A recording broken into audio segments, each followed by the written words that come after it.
Good morning বন্ধুরা, সকলে কেমন আছো? আশা করি সকলে ভালো আছো। আর দেখো সমস্ত কাজকর্ম হয়ে গেছে, গোপালও তুলে নিয়েছি।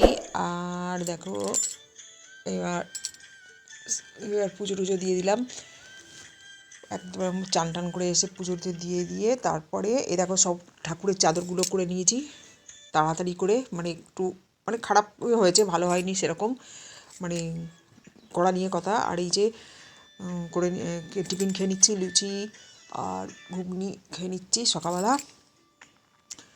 আর দেখো সকাল সকাল শরীরটা ভালো না, ওই জন্য সেরকম ভিডিও করতে পারছি না। আর এই যে রান্না করেছি ভাত, আর করেছি মুসুরির ডাল পেঁয়াজ ফোড়ন দিয়ে, আর করেছি আলু সেদ্ধ মাখা পেঁয়াজ লঙ্কা মানে ভেজে আর কি, শুকনো লঙ্কা আর পেঁয়াজ ভেজে।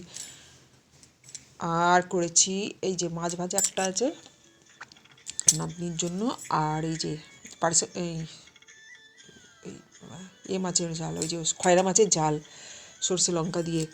আর এই যে দাদাভাই এসে গেছে, ভাত বেড়ে দিয়েছি। আর এই যে বেতর শাকটা হচ্ছে। আর বন্ধুরা বিকেলবেলায় ঘুম থেকে উঠে তারপরে এই যে গাজরের হালুয়া করতে বসেছি। গাজরের হালুয়াটা করছি আজকে, বাদাম টাদাম নেই। আর এই যে এরকমই প্লেনভাবে করব, একটু ঘি দিয়ে আর এই এলাচ দিয়েছি, ব্যাস আর কিছু দিইনি। খেতে ভালোই হয়েছিল।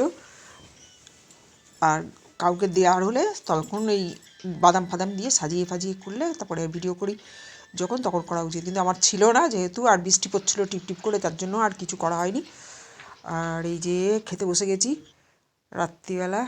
এই যে আমি পরোটা দিয়ে আর গাজর হালুয়া দিয়ে খেয়েছি, আর কিচ্ছু খাইনি। আর ওরা তরকারি দিয়ে খেয়েছে, আর নাতনি খেয়েছে রোল।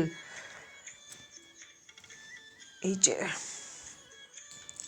আর ব্লগটা যদি তোমাদের ভালো লাগে লাইক শেয়ার সাবস্ক্রাইব করে আমার পাশে থেকো। আমার শরীরটা ভালো না, আর কালকের জন্য আবার আসছি, ততক্ষণের জন্য টাটা।